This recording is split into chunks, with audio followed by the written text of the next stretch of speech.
Seized up blender? You might need a new agitator assembly. The agitator assembly consists of the blades, a bearing, and the sealing plate. There are a few common problems that eventually lead to you needing to replace the agitator assembly. The blades can become dull after a time, or even break off if you blend lots of ice. The bearing can seize, causing the blades to lock up.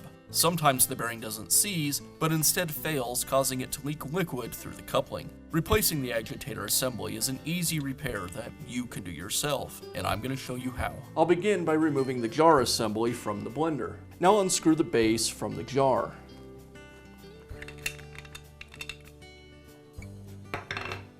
The agitator and seal will come off of the jar next. Sometimes these pieces will just stick in the base when you remove them. Now I can remove the seal from the agitator. You'll want to inspect the seal and replace it as well if it's starting to crack or if any of it sticks to the agitator when you remove it. Now I can install the seal. Remember, the seal goes over the top of the agitator, so it seals between the agitator base and the jar.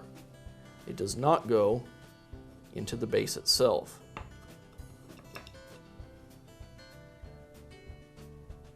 And I'll place this assembly into the base.